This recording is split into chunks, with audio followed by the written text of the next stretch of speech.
मध्य प्रदेश में आप Sapa, BSP, GGP और जेएस जैसी पार्टियां पहले से ही तीसरे मोर्चे के तौर पर चुनावी मैदान में हैं। वहीं प्रदेश में दो नई पार्टियों का दम और देखने को मिलेगा, एक वास्तविक भारत पार्टी तो वहीं दूसरी विंध्य जनता पार्टी।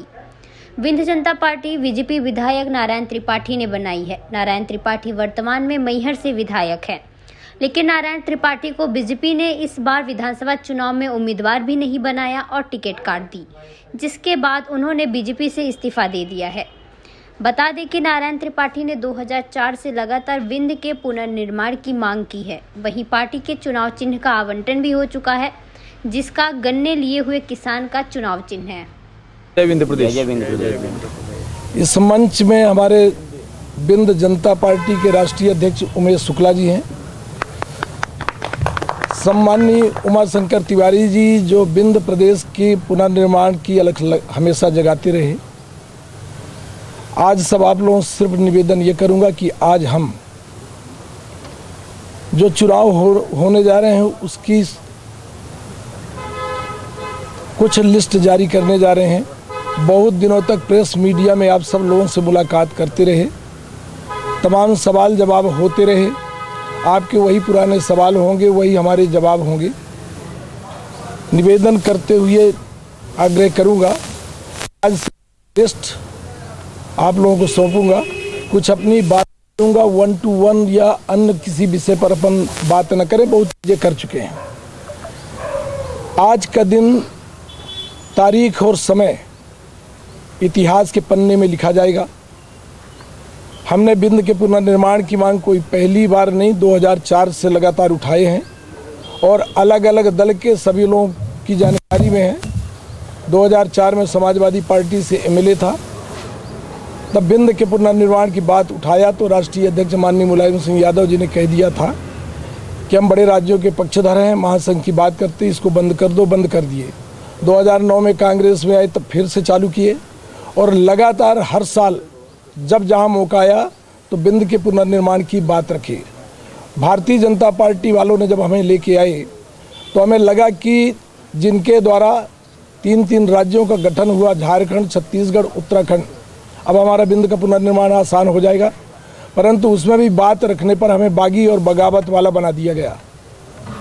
इसके बाद क्रमशः चलता रहा, आगे समय आया, कुछ स्थितियाँ ऐसी बनी कि हमें लगा कि ये लड़ाई हम तब लड़ पाएंगे जब हमारा कोई मंच होगा।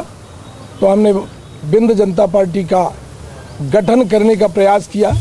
बड़ी मुश्किल से पार्टी का गठन हुआ, बड़ी मुश्किल से सिंबल मिला और अंतिम दौरान जब हमें ये लग रहा था कि हम विंध्य जनता पार्टी के द्वारा अपने लोगों को चुनाव नहीं लड़ा पाएंगे, अचानक पहले हमें आपके द्वारा ही निर्वाचन आयोग के द्वारा चुनाव लड़ने की क्षमता हमें मिल चुकी है।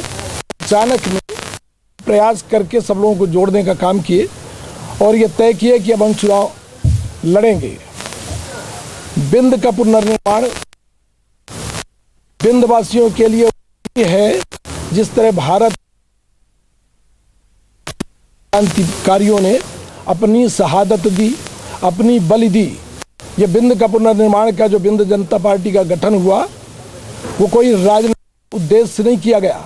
ये हमारा भावनात्मक उद्देश्य है कि हमारे बाल बच्चों का भविष्य भी बेहतर हो, हमारे यहाँ भी पढ़ाई की व्यवस्था, दवाई की व्यवस्था, वहाँ का डेवलपमेंट हो। जो जिस तरह शोषण, छल कपट, धोखा किया गया उससे लोग मुक्ति पाएँ और अपने बाल बच्चों का भविष्य का पुनर्निर्माण कराएँ। राष्ट्रगान रविन्द्रनाथ टैगोर जी का 1911 में लिखा गया था, 1950 में प्रकाशित हुआ था। उसमें उल्लेख है कि विंध्य हिमांचल यमुना गंगा, वो विंध्य गायब है। हमारा राष्ट्रगान को पूर्ण किया जाए, ये प्रधानमंत्री जी को भी चाहिए और मुख्यमंत्री जी को भी चाहिए। तो ऐसी स्थितियों को देखते हुए हम तय किए कि हमारे विंध्य के लोग भी अब कहीं न कहीं इस बात को महसूस कर रहे हैं कि हमारे साथ छल हुआ, कपट हुआ, धोखा हुआ, षड्यंत्र हुआ। कोई भी सरकार विंध्य के लिए काम नहीं कर पाई। 20 साल से भारतीय जनता पार्टी की सरकार है। आज पूरी तरह विंध्य उपेक्षित है। तमाम बातें हम कर चुके हैं। इसलिए मैं आपके चैनल के माध्यम से भी बिंदवासियों से अपील करता हूँ, प्रार्थना करता हूँ कि आप अपने बाल बच्चों के बेहतर भविष्य के लिए बिंद के पुनर्निर्माण में अपना योगदान और आशीर्वाद दें और अपना बिंद को का पुनर्निर्माण कराएं। जिस राम के नाम पर अंतर्राष्ट्रीय राजनीति होती है वो राम की तपोभूमि चित्रकूट है। जहाँ राम भगवान मर्यादा पुरुषोत्तम राम बने वो चित्रकूट बिंद धरा का है। वो चित्रकूट आज भी उपेक्षित है, माई शारदा धाम को उपेक्षित है। खनिज संपदा का कूट भंडार है, जिन खनिज संपदा के द्वारा एक एक लड़के बच्चे को रोजगार उपलब्ध कराया जा सकता है। कोई भी लड़का बेरोजगार नहीं हो सकता।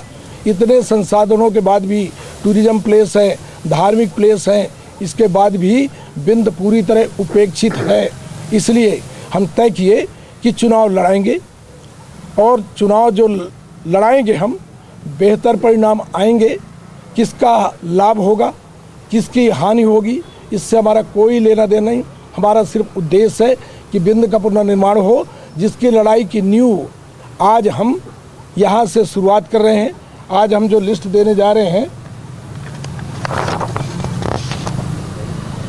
आज पहली लिस्ट हमारी 25 सीट की है। 25 सीट हम आज आपको दे रहे हैं, सभी लोगों को उपलब्ध कराएंगे। और आप सबसे प्रार्थना और अपील करूंगा कि हम बिंदवासियों के हक और अधिकार के लिए, हम बिंदवासियों के बाल बच्चों को बेहतर बनाने के लिए आप सबका भी एक छोटा राज्य बनेगा। राज्य का विकास होता है, जो छोटे राज्य बने वो भी एक प्रमाण के रूप में देखे जा सकते हैं। छोटे राज्यों का मैंने 5 राज्यों का जो छोटे राज्य हैं उनका भी दौरा किया, उनको भी देखा। जो नए राज्य बने 4 उनमें भी गया मैं, वहाँ भी जाके मिला, घूमा, देखा कि किस तरह विकास हुए हैं। तो कानून व्यवस्था मजबूत होती है, राज्य का विकास होता है। तो उसी कड़ी में आपका भी मानसिक सहयोग होना चाहिए कि छोटे राज्य से कोई नुकसान नहीं है। तो मैं आज आपको सूची सौंप रहा हूँ। सभी को आज बिंदवासियों को प्रणाम करते हुए ये सूची दे रहा हूँ। और जारी करेंगे, कल और जारी करेंगे। 2-3 दिन के अंदर, 30 तारीख लास्ट डेट है, 30 तारीख तक जितनी भी जो सूची होगी मीडिया के द्वारा आप सबको सौंपेंगे।